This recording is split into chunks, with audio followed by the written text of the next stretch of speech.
Shalom, selamat malam.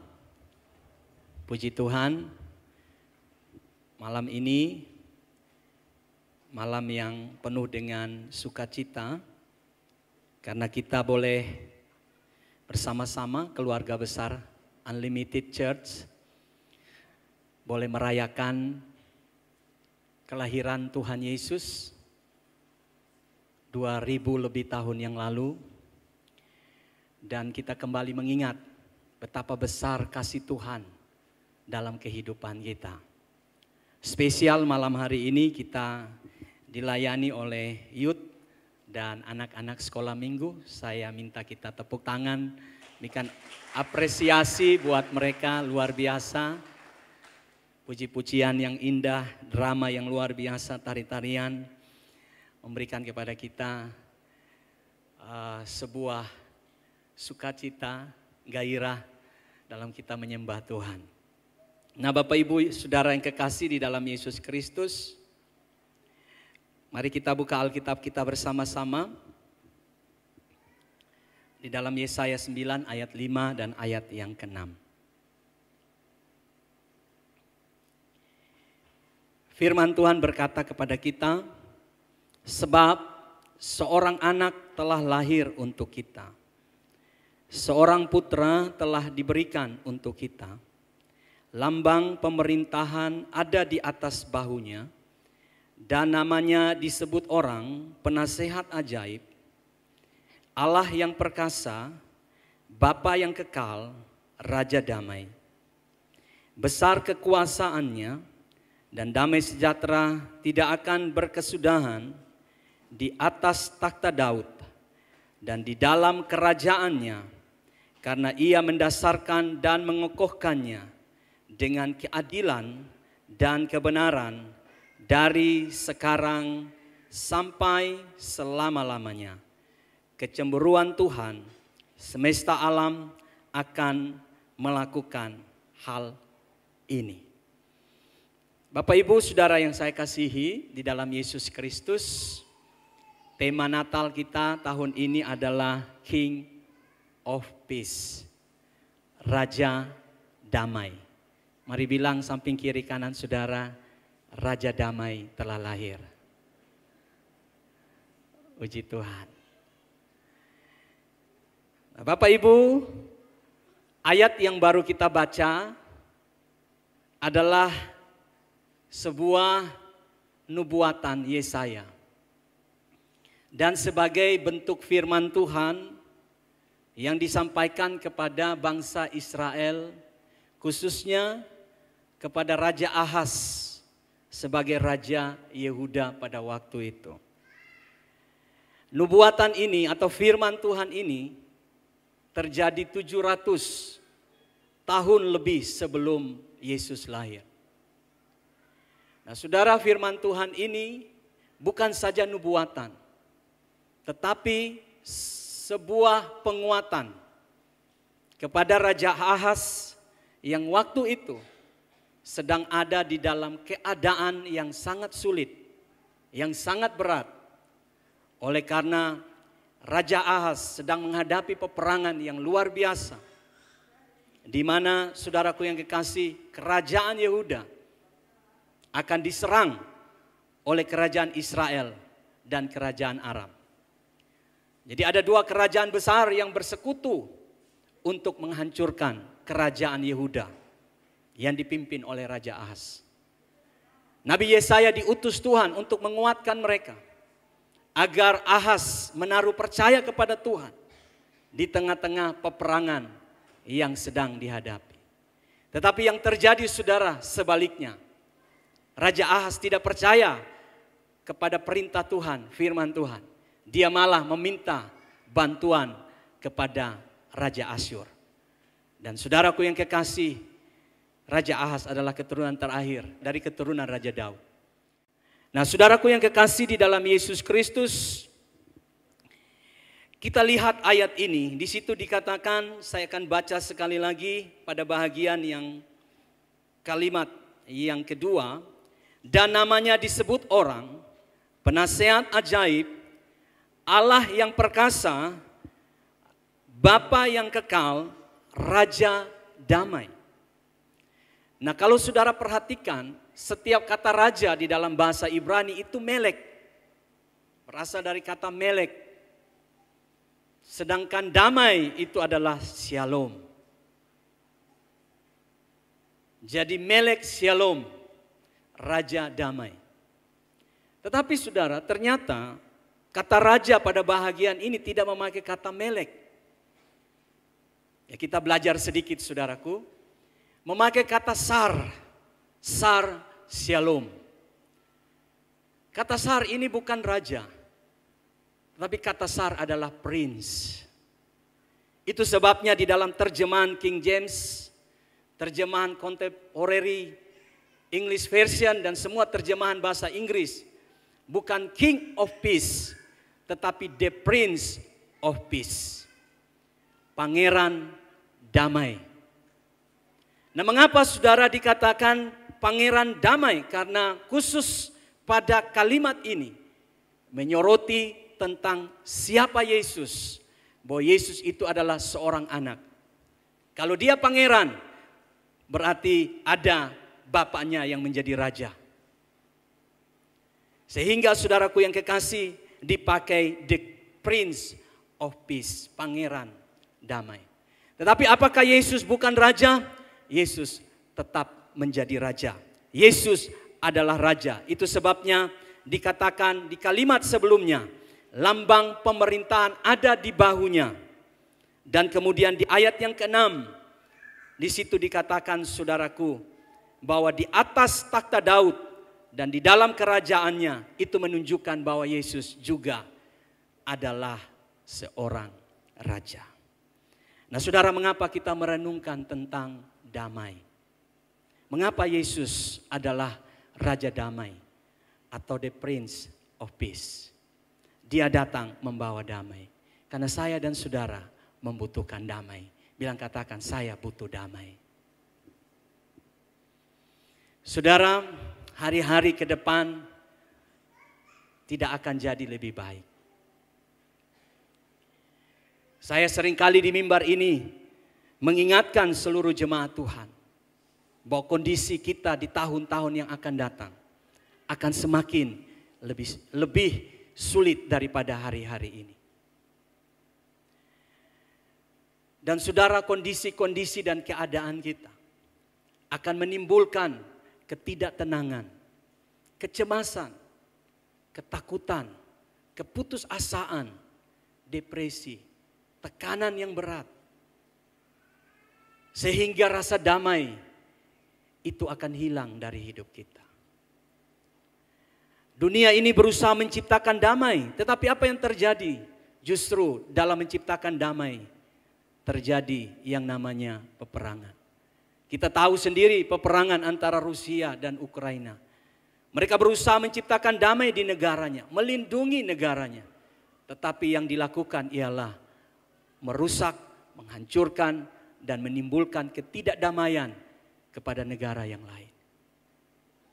Nah saudaraku yang kekasih, kita butuh yang namanya damai. Bilang, saya butuh damai sejahtera. Mari kita lihat satu ayat bagaimana saya dan saudara dapat menikmati damai dari Tuhan. Kita buka Lukas pasal yang kedua, ayat yang ke-14. Saya baca dari ayat 13. Lukas pasal yang kedua ayat 13 sampai ayat 14. Firman Tuhan berkata, dan tiba-tiba tampaklah bersama-sama dengan malaikat dan sejumlah besar bala tentara sorga yang memuji Allah, katanya, kemuliaan bagi Allah di tempat yang maha tinggi dan damai sejahtera di bumi di antara manusia yang berkenan kepadanya. Saat Yesus lahir dan malaikat Tuhan datang menyampaikan berita tentang kelahiran kepada gembala-gembala. Ini adalah sukacita, berita yang mendatangkan sukacita buat semua orang. Dan khususnya pada waktu itu gembala-gembala yang mendapatkan berita itu.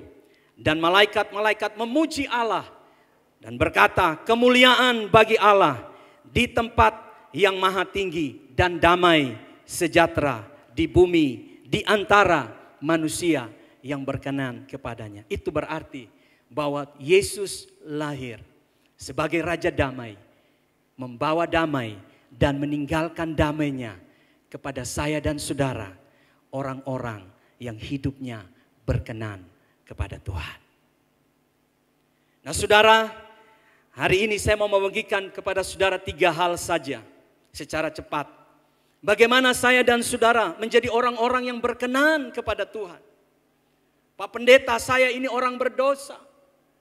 Pak Pendeta, setiap hari ada saja dosa yang saya perbuat. Bagaimana hidup saya berkenan kepada Tuhan?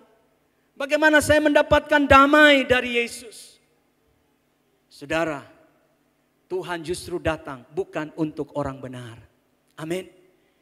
Yesus tidak datang untuk orang benar, tetapi Yesus datang kepada orang yang berdosa, orang yang terhilang, orang yang tidak dihargai, orang-orang yang tidak dipandang oleh dunia.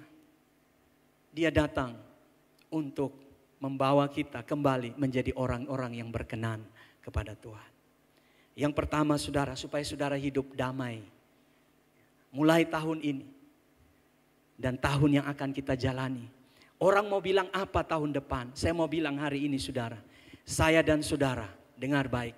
Kita memiliki kunci atau kita memiliki pribadi yang adalah sumber damai itu. Amin. Uang tidak bisa menciptakan damai. Justru Alkitab katakan uang adalah akar dari segala kejahatan. Kedudukan tidak mendatangkan damai. Justru di dalam kedudukan ada saja orang yang kehilangan damai. Tidak bisa tidur, dikejar-kejar oleh KPK karena korupsi. Saudara, dunia ini tidak bisa memberikan damai. Yesus telah berkata bahwa aku memberikan damai kepadamu dan damai yang aku berikan tidak bisa diberikan oleh dunia ini. Artinya kemanapun saudara mencari damai, ke ujung dunia manapun, saudara dan saya tidak akan pernah menemukan damai. Damai hanya bisa kita temukan dalam satu pribadi, yaitu Yesus. Yang pertama saudaraku, bagaimana kita bisa memiliki damai dalam kehidupan kita. Yang pertama mari saudara lihat bersama-sama di dalam Lukas pasal 1. Saudara lihat ayat yang ke-38. Ini kuncinya. Lukas pasal 1 ayat 38. Firman Tuhan berkata, kata Maria, sesungguhnya aku ini adalah hamba Tuhan. Jadilah padaku menurut perkataanmu itu. Lalu malaikat itu meninggalkan dia. Kalau saudara mau hidup saudara berkelimpahan dengan damai. Sekalipun situasi saudara mungkin tidak baik hari ini. Tetapi damai itu selalu mengalir dalam hidupmu. Engkau tetap tenang sekalipun keadaanmu begitu sulit. Yang pertama, berikanlah hidupmu sepenuhnya kepada Tuhan. Mari bilang kepada samping kiri kanan saudara, berikan hidupmu sepenuhnya kepada Tuhan. Saudara, Maria ini adalah contoh buat kita. Yusuf tidak menjadi penting buat Maria. Ketika Maria mendapat berita bahwa dia harus mengandung bayi Yesus. Maria seorang perawan. Belum pernah tidur dengan seorang laki-laki atau tunangannya Yusuf. Dan mereka sudah punya rencana, agenda untuk memulai hidup berumah tangga. Penuh kebahagiaan. Tetapi Tuhan mengintervensi agenda mereka. Tuhan membatalkan rencana mereka dengan menghadirkan Yesus melalui karya Roh Kudus di dalam rahim Maria. Menghadapi situasi itu saudara, Maria tidak protes dengan Tuhan dan berkata, Tuhan, apa kata Yusuf kepada saya? Apa kata keluarga Yusuf kepada saya? Mereka akan berkata, kamu perempuan tidak benar. belum dinikahkan, sudah punya anak di dalam rahimmu. Maria tidak peduli lagi apa kata teman sebayanya, tidak peduli apa kata kampung, orang-orang di kampungnya yang melihat Maria dengan sinis, belum menikah, sudah hamil. Tetapi ketika dia menghadapi permintaan Tuhan itu, Tuhan bilang, aku mau pinjam rahimmu, aku mau pakai hidupmu. Saudara, di tengah-tengah keputusan yang berat itu, sulit buat orang-orang yang tidak sungguh-sungguh menyerahkan hidupnya kepada Tuhan untuk mengambil keputusan mengikuti Tuhan. Tetapi Maria bilang, suka-sukamu Tuhan. Orang Makassar bilang apa? Ero-eromu Tuhan. Betul saudara ya? Gak salah ya? Suka-sukamu Tuhan. Yusuf tidak lagi menjadi penting buat dia. Masa depan tidak menjadi lebih penting daripada apa maunya Tuhan. Dan saudara, di dalam kondisi itu Maria pasti tidak tenang. Banyak pikiran yang datang berkecamuk di dalam pikirannya, bahkan hatinya. Saudara, kalau saudara hadapi beberapa pergumulan, mau pergumulan utang, pergumulan pekerjaan, pergumulan istri, pergumulan anak, pergumulan tagihan-tagihan, saudara, ketika itu datang saat itu juga mumet pikiran saudara. Saya pernah menghadapi satu saat saudara, 5 pergumulan itu datang saudara. Mau pergumulan biaya studi anak yang harus dibayar ketika mereka sudah mau ujian. Lalu pergumulan anak yang sakit dalam waktu yang bersamaan. Lalu pergumulan ini lagi, pergumulan ini saudara. Kadang-kadang damai itu hilang di dalam hati kita. Saya percaya saudara pasti mengalami hal ini. Tetapi saudara, yang Maria putuskan ialah dia tidak menghindar dari situasi itu. Tetapi dia bilang, Tuhan, aku ini milikmu. Aku ini kepunyaanmu. Dia pakai kata hamba, slave, budak. Artinya begini, Maria mau bilang sama Tuhan, Tuhan, aku ini bukan lagi milikku, tetapi aku ini milik Tuhan. Tuhan mau buat apa saja terserah Tuhan. Tuhan mau pakai apa saja terserah Tuhan. Tuhan mau gunakan untuk apa saja terserah Tuhan. Yang penting aku mau taat dan aku mau serahkan hidupku sepenuhnya kepada Tuhan. Banyak orang tidak sungguh-sungguh serahkan hidup sama Tuhan. Setengah Tuhan, setengah masih untuk keinginannya. Makanya jangan heran kadang damai hilang dalam hidup saudara. Mari malam ini kita putuskan saudara. Sebelum saudara melangkah ke tahun yang baru, bilang sama Tuhan, Tuhan, sudah cukup Tuhan. Aku hidup bagi diriku. Aku mau serahkan semuanya kepada Tuhan. Tidak ada lagi ruang yang kosong yang aku pegang dalam hidupku. Serahkan semuanya pada Tuhan. Amin. Sesungguhnya aku ini hamba Tuhan. Terjadilah sesuai dengan yang Tuhan mau. Suami-suami jangan egois. Istri-istri jangan egois. Anak-anak jangan egois. Serahkan hidup saudara kepada Tuhan. Amin. Biarkan Tuhan memiliki hidup saudara sepenuhnya. Yang kedua saudara. Mari kita lihat di Lukas pasal 2. Ayat yang ke-8. Saya baca dulu ayat yang ke-8 sampai ayat 9. Di daerah itu ada gembala-gembala yang tinggal di padang menjaga kawanan ternak mereka pada waktu malam. Tiba-tiba berdirilah seorang malaikat Tuhan di dekat mereka. Dan kemuliaan Tuhan bersinar meliputi mereka. Dan mereka sangat ketakutan. Ayat 10.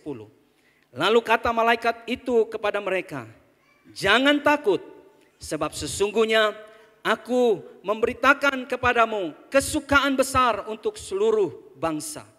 Hari ini telah lahir bagimu juru selamat, yaitu Kristus Tuhan di kota Daud. Saudara perhatikan ayat 12, ini penting. Dan inilah tandanya bagimu, kamu akan menjumpai seorang bayi dibungkus dengan lamping dan terbaring di dalam palungan. Saudara, pada waktu itu malaikat Tuhan menyampaikan pesan, berita, firman Tuhan kepada gembala-gembala yang sedang menjaga domba di padang, bahwa Yesus sudah lahir. Tandanya kamu akan datang jumpa seorang bayi dibungkus dengan lamping. Saudara, lamping itu adalah kain lap, saudaraku. Kain yang sobek, yang tidak pernah dicuci, saudara. Mengapa? Karena pada waktu Yesus dilahirkan, tidak ada tempat penginapan. Dan mereka harus mencari tempat, karena pada waktu itu Maria sudah datang waktunya untuk melahirkan. Jadi mereka mendapatkan tempat di kandang binatang.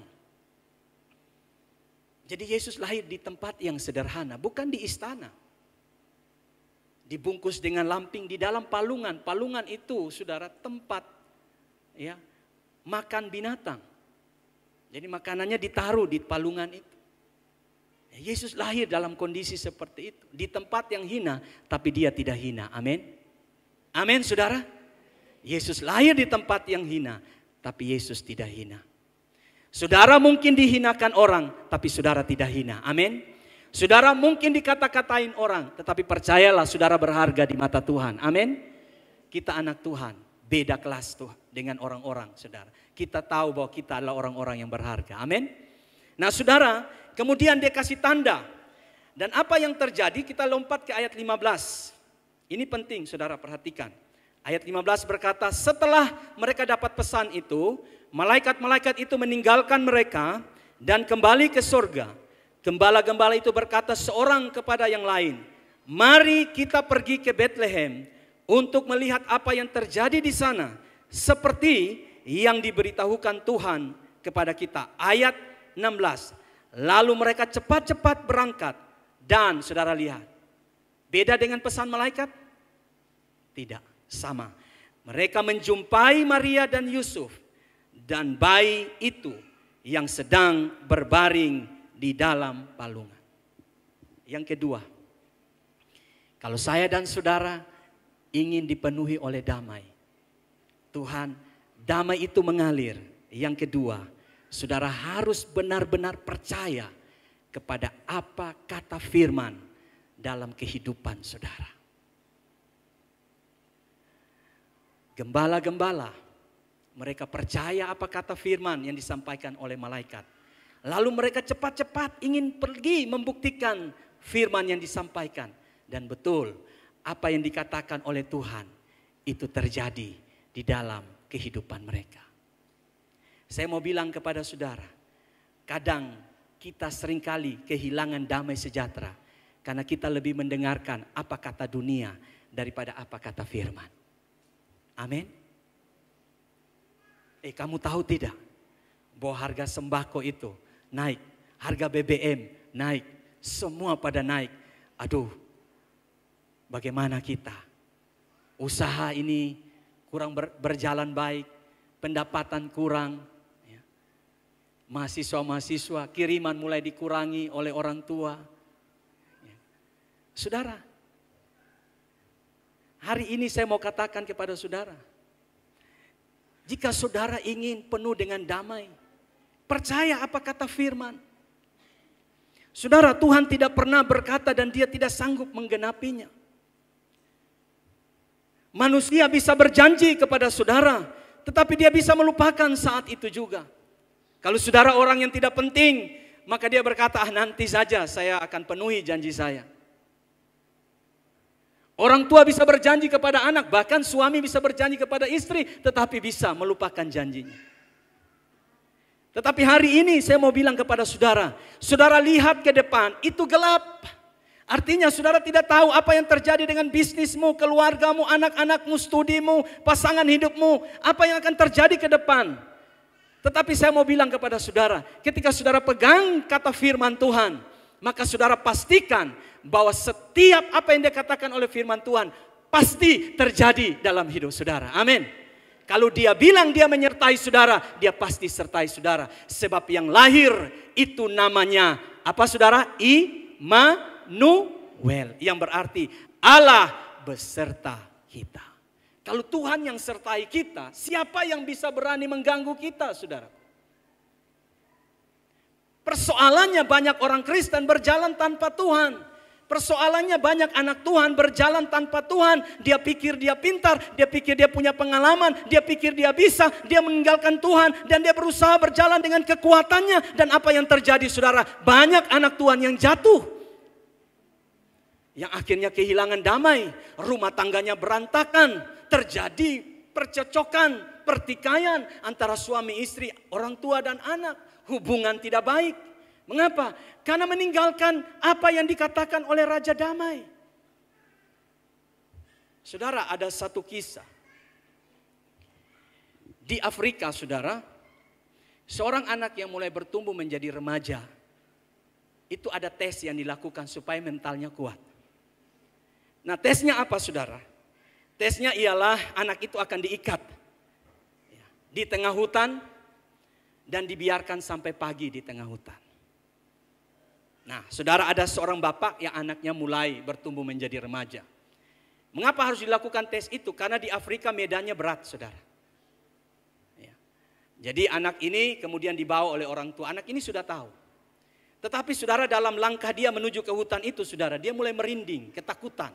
Karena saudara tahu di hutan Afrika itu bukan hutan yang biasa seperti hutan kita, saudara. Di sana penuh dengan binatang buas.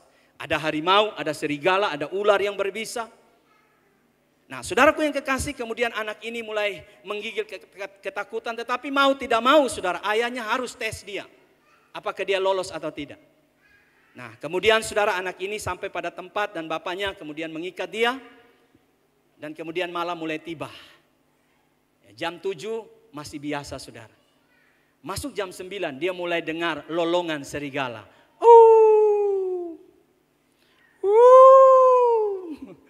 Saudara, dia mulai gemetar.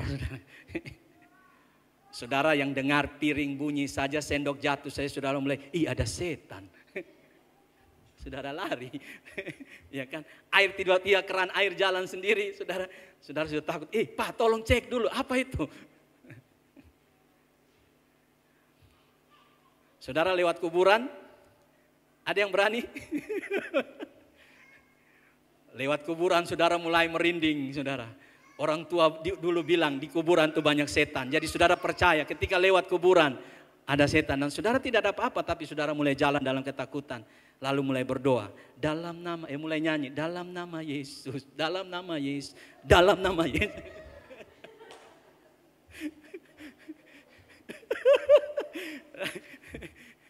Saudara, seharusnya setan yang takut sama kita. Amin. Nah, masuk jam 11. Dia mulai mendengar desisan daripada ular. Lalu dia mulai mendengar auman harimau. Oh saudara, dia tambah takut dan dia bilang, aduh ini gimana ini. Dia mau berusaha melepaskan ikatan bapaknya tetapi terlalu kuat. Wah saudara, sepanjang malam itu dia tidak bisa tidur. Dia begitu takut, hilang damai sejahtera. Dan ketika fajar mulai menyingsing, ketika matahari mulai kelihatan, ternyata dia sedang melihat satu sosok yang ada di semak-semak di depannya dia, sedang memegang busur dan siap untuk memanah apapun yang menghampiri anaknya. Lalu bapak itu datang kepadanya. Dan anak itu berkata, Bapak, kalau saya tahu Bapak sepanjang malam mengawasi saya, ngapain saya harus takut? Bapaknya siap siaga untuk memanah apapun binatang buas yang menghampiri anaknya. Saudara, kadang kita tidak tahu bahwa Tuhan mengawasi kita dan selalu menyertai kita. Kadang-kadang kita tidak sadar bahwa Tuhan sedang ada bersama kita. Amin. Oleh sebab itu saudara, percaya firman. Percaya perkataan firman. Apapun nanti orang bilang tahun depan, tahun kucing, tahun harimau, tahun apapun. Ramalan-ramalan orang. Orang yang meramal itu sudah mati satu-satu saudara. Jangan percaya ramalan, amin. Percaya firman. Keluarga saya diberkati, amin. Usaha saya diberkati. Anak cucu saya diberkati, saya sehat, saya tidak sakit. Studi saya diberkati. Percaya kata firman. Itu yang terjadi dalam hidup saudara. Dan ketika firman itu ada, damai itu muncul. Dan saudara akan hidup dalam damai karena firman Tuhan menguasai hidup saudara. Yang terakhir, mari saudara kita lihat bersama-sama di dalam Matius pasal 2. Kalau kita ingin penuh dengan damai, Matius pasal 2 ayat yang ke-11 sampai ayat yang ke-12. Matius pasal 2 ayat 11 hingga ayat 12. Maka masuklah mereka ke dalam rumah itu dan melihat anak itu bersama Maria, ibunya, lalu sujud menyembah dia. Mereka mempersembahkan persembahan kemenyan, persembahan kepadanya yaitu emas, kemenyan, dan mur. Dan karena diperingatkan dalam mimpi supaya jangan kembali kepada Herodes, mereka pun pulang. Pulanglah mereka ke negeri melalui jalan lain. Saudara, ayat 12 ini menjadi plesetan bagi setiap klub bola yang kalah, saudara. Ketika saya baca ayat ini, saudara, dan saya baca status Facebook, saya juga dalam hati mau marah, saudara. Kenapa ayat itu dipakai? Ya, saudaraku, ini adalah Piala Dunia beberapa hari ini. Ya. Kami di rumah, saudara, ya, kami beda tim. Saya punya tim sendiri, istri saya punya sendiri, anak saya punya sendiri. Ya tidak apa-apa beda tim tetapi tetap sehat di dalam rumah. Ya. Tim saya sudah kalah, saudara. Istri saya punya tim juga sudah kalah kemarin. Ya, anak saya yang bernama Jeskiel, ya sekarang timnya yang menang. Saudara. Kalau anak saya Jeremy, Jason tidak punya tim, mereka cuma dengar saja. Ya. Nah saudara, ketika saya baca status Facebook di situ dikatakan, maka tim ini pulang ke negerinya melalui jalan lain. Saya bilang, aduh, mau marah juga salah, saudara. Nah, saudaraku yang kekasih, yang ketiga, kalau saudara mau hidup penuh damai sejahtera, yang ketiga ialah hiduplah dan jadilah berkat buat orang lain. Jadilah berkat buat orang lain. Hidupmu harus jadi berkat buat orang lain. Saudara perhatikan orang Majus ini. Orang Majus itu dari kata magios, magos, wise men, orang-orang bijaksana. Mereka itu orang-orang terpelajar, para astronomi, ahli perbintangan. Mereka bisa baca pergerakan bintang dan mereka bisa tahu kalau pergerakan bintang maka yang terjadi di dunia itu apa saja, mereka bisa baca itu. Mereka orang yang kaya. Tetapi saudara, ketika mereka melihat satu bintang, penampakan bintang Kristus, mereka melihat bahwa ini bintang yang berbeda. Dan saudara, mereka mulai mengetahui bahwa ada seorang raja yang lahir. Dan mereka tidak tahu di mana tempatnya. Sehingga mereka mengikuti bintang itu dari negeri mereka di timur. Dan saudara, kata timur itu berasal, kalau kita lihat di dalam tafsiran, itu berasal dari kerajaan Babelonia yang sekarang Irak. Di daerah situ. Mereka berjalan dari Irak, Syria, lalu kemudian melewati Arab Saudi, kemudian masuk ke Syria, lalu Jordania, dan kemudian mereka masuk ke padang gurun dan tiba di Yerusalem. Saudara, perjalanan mereka cukup jauh. Kira-kira 22 sampai 24 bulan perjalanan mereka. Ini bukan waktu yang singkat. Dari timur menuju Yerusalem 22 sampai 24 bulan. Itu sebabnya ketika mereka tiba berjumpa dengan Yesus, Yesus tidak terbaring lagi di dalam palungan. Makanya saya tidak setuju kalau ada gambar atau wallpaper atau background yang menunjukkan bahwa di situ ada orang Majus, lalu kemudian ada juga para gembala. Itu gambar yang salah. Mengapa saudara? Karena Herodes membunuh bayi-bayi usia di bawah 2 tahun. Karena Yesus diperkirakan pada waktu itu sudah mencapai usia 2 tahun. Dan saudara bisa bayangkan kalau terjadi pembunuhan, lalu Maria dan Yusuf membawa bayi yang masih kecil menyingkir ke Mesir. Itu satu perjalanan yang repot.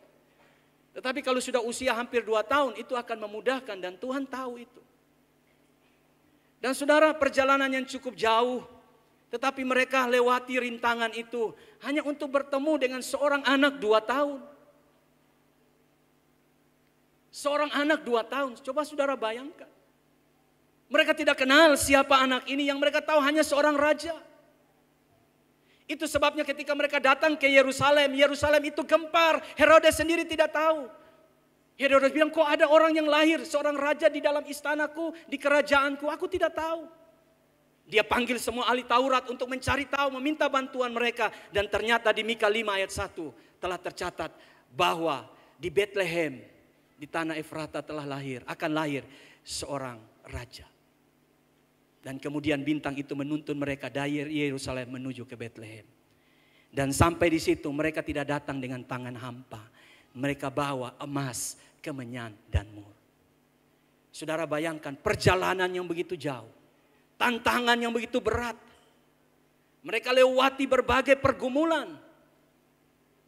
Tetapi mereka penuh dengan sukacita. Ayat itu berkata di sebelumnya, waktu mereka melihat bintang itu berhenti, mereka bersukacita. Pertanyaan kita hari ini, saudara, ketika saudara ke rumah Tuhan, saudara bersukacita atau tidak? Apakah jarak rumah Tuhan dan jarak rumah saudara terlalu jauh untuk saudara datang beribadah?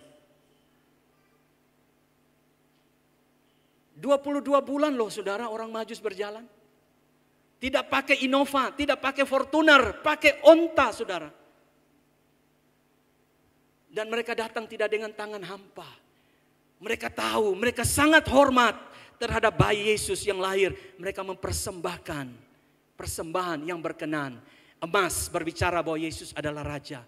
Kemenyan berbicara tentang Yesus adalah imam. Dan mur berbicara tentang pengorbanan Yesus. Bahwa Yesus lahir tujuannya untuk mati. Saudara, mereka telah menunjukkan bahwa hidup mereka dipakai jadi berkat. Persembahan mereka dipakai oleh Maria dan Yusuf untuk penyingkiran Yesus ke Mesir. Emas bisa dijual untuk menghidupi Yesus sebagai manusia. Saudara, saya mau bilang hari ini, mungkin damai telah hilang dalam hidupmu. Atau damai bisa hilang dalam hidup kita ketika kita hidup bagi diri kita sendiri. Kita terlalu banyak dapat dari Tuhan, saudara. Mungkin saudara terus memikirkan, Tuhan saya kurang. Apa yang saya bisa berikan kepada orang lain? Tuhan, apa yang saya bisa buat untuk supaya saya bisa dipakai oleh Tuhan? Waktu saudara. Semua orang punya waktu. Tangan saudara, semua orang punya tangan. Kaki saudara, semua orang punya kaki. Pakai itu saudara untuk layani Tuhan. Amin. Tuhan terlalu banyak yang Tuhan telah beri. Terlalu banyak sudah. Hari ini saja kita mau lewat ke tahun yang baru. Itu semua karena Tuhan. Bilang sama Tuhan, kalau orang maju saja bisa, saya pun bisa. Amin. Kalau orang maju saja berikan waktunya, berikan hartanya, datang menyembah Yesus. Hari ini Yesus sudah lahir di hidup saudara. Dia ada di dalam hati saudara. Dia mengasihi saudara tanpa batas. Dia datang untuk mati buat saudara. Bayangkan ada orang yang mau lahir untuk mati, nggak ada saudara. Yesus datang mati buat kita. Dia sangat mengasihi saudara. Dia hanya minta. Dia tidak minta banyak. Dia minta hidupmu untuk melayani Tuhan. Bilang sama Tuhan, Tuhan, tahun depan ini, apa yang Tuhan mau buat dalam hidup saya? Pakai hidup saya Tuhan. Terlalu banyak saya pakai hidup saya untuk diri saya sendiri. Saya habiskan semua hidup saya untuk diri saya sendiri. Tuhan pakai hidup saya. Saya akhiri dengan satu ilustrasi. Ada 3 pohon yang punya cita-cita. Mungkin saudara sudah dengar ilustrasi. Pohon yang pertama, saya ingin tumbuh besar dan saya mau agar nanti pemilik saya membuat kayu yang ada pada hidup saya menjadi kotak yang berharga, tempat menyimpan emas, berlian dan sebagainya. Dan ketika pohon itu sudah besar, pemiliknya datang menebang. Dan ternyata yang dibuat bukanlah kotak emas, tapi dibuatlah tempat kotak untuk binatang, tempat untuk makan binatang. Dan apa yang terjadi saudara? Ketika suatu malam seorang yang bernama Maria sedang mengandung besar dan ingin melahirkan anaknya. Ternyata kotak atau tempat makan binatang yang dibuat oleh pemilik pohon itu yang dipakai. Awalnya saudara dia sangat bersungut-sungut, Tuhan saya mau jadi dibuat untuk menjadi kotak yang berharga, tapi kenapa jadi tempat makanan? Tapi pada akhirnya dia menjadi tempat di mana Yesus dibaringkan. Pohon yang kedua, dia punya cita-cita, saya ingin dibuat oleh pemilik saya menjadi kapal besar yang dimiliki oleh para saudagar kaya yang bisa berlayar keliling dunia. Saya punya cita-cita seperti itu supaya saya terkenal. Tetapi apa yang terjadi saudara? Pemiliknya kemudian memotong pohon itu dan membuat sebuah perahu yang sederhana di sebuah danau yang bernama Galilea. Dan satu kali waktu ketika Yesus tiba di danau Galilea, dia bilang kepada Petrus, Petrus, aku mau numpang di perahumu. Lalu dia dipakai oleh Yesus, di mana Yesus menyampaikan firman kepada orang banyak. Dia protes sama Tuhan, Tuhan saya tidak mau jadi perahu kecil. Tapi Tuhan pakai dia jadi perahu kecil. Supaya Yesus bisa pakai untuk memberitakan firman Tuhan. Pohon yang ketiga saudara, dia berdoa, saya ingin tinggi, ya saya akan bertumbuh tinggi, menjulang tinggi. Saya ingin besar dan terkenal. Saya tidak mau jadi apa-apa, saya ingin bertumbuh menjadi pohon yang besar saja. Tapi kemudian satu kali waktu pemiliknya memotong dia. Dan pemiliknya kehilangan kreativitas, dia tidak punya biaya. Jadi dia membuat kayu gelondongan, dia cuma simpan di pinggir jalan. Dan satu kali waktu, ketika Yesus dibawa untuk disalibkan, prajurit Romawi sedang mencari kayu supaya Yesus dapat dibawa untuk menjadi salibnya.